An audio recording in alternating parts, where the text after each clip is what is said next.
Hello, I'm Elisa Zhang, and I'm a physician as well as a life and money coach.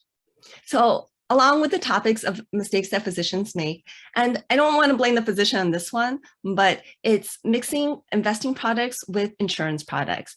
And it's really not the physician so much making the mistake, it's that they're listening to some financial advisor who's selling them this financial product and telling them all the reasons why they need to have it, why it's so great. And the physician just buys into it and gets sold on something that's probably not appropriate for them. So what am I talking about? I'm talking about permanent life insurance, whole life insurance, universal life insurance, any kind of life insurance that is not term life insurance. So what these products do is that you buy, let's say you're buying $1 million term life insurance policy. That's going to have a certain term, either 15, 20, 30-year term, whatever you choose, or 10-year term. And if you die within that term, then your beneficiaries will get paid out the $1 million policy if that's what you bought.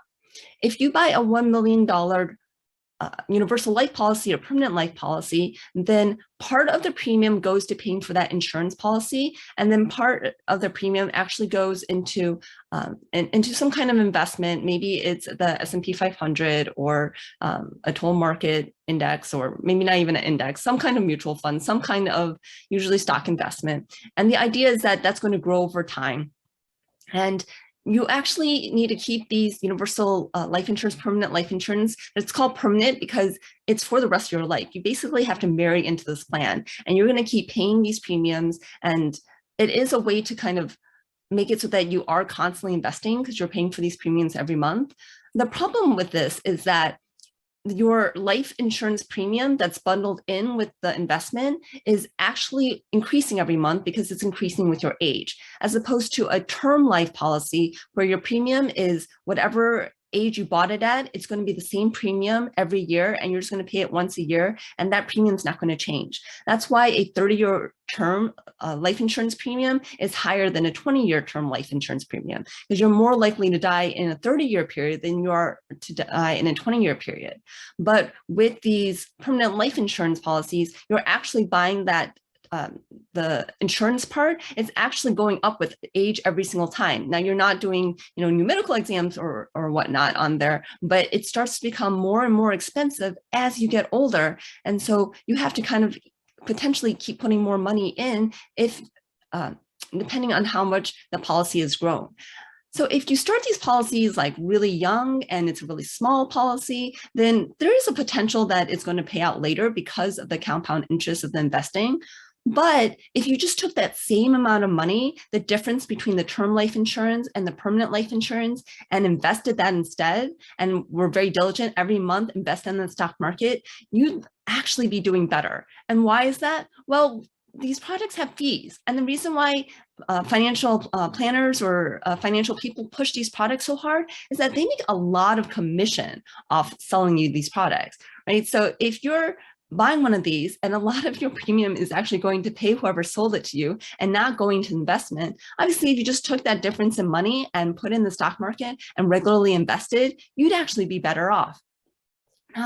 The way these financial people sell it to you is that once this investment grows and grows and grows, then you can now borrow from it and get money tax-free, because when you borrow money, you don't pay taxes on it. So you borrow against your life insurance policy and can get money tax-free. But again, that insurance premium keeps going up with every single month. And so you can only borrow so much because the insurance or the returns from the investment part have to keep paying for the insurance part, especially if the amount you're putting in every month is not enough to actually cover the amount that's covering the insurance coverage.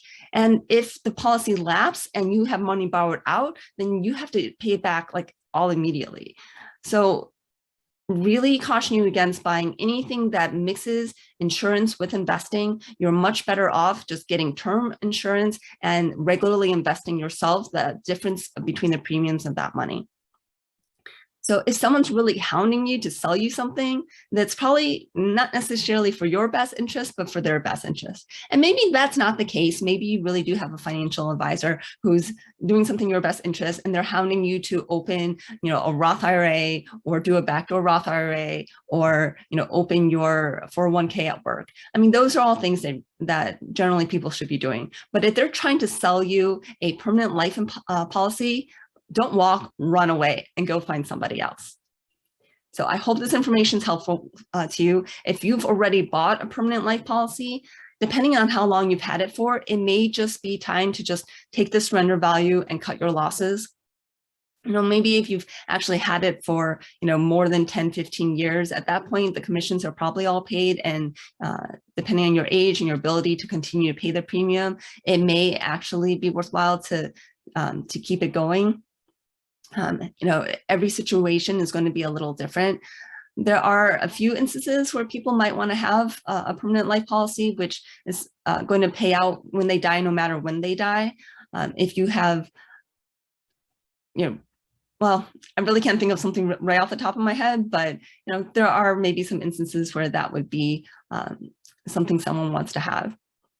And there are really wealthy people with, multimillionaires, where they do use these policies as a way to be able to get money without paying taxes. So there may be a place for these policies, but in general, it's physicians, really, it's not a great policy for them. Right? We like to think we're rich, but we're not really that ultra rich. There's a lot difference of being in the top 1 or 2% of income in the United States versus being the 0.1%. Well, I should say probably net worth, because a lot of the people at that 0.1% is not really even about income anymore. So if you have any questions about term life versus whole life or universal life or permanent life insurance, reach out to me. I can try to answer them. I'm not necessarily an expert on the subject, but I do know at least a little bit about it. But if you don't have it, don't get it. If you'd like to reach out to me, you can email me, wealthymindsetcoaching@gmail.com, or reach out to me on my website, growyourwealthymindset.com. You can send a message to me through the website, as well as set up an actual Zoom call with me. All right, thanks for watching.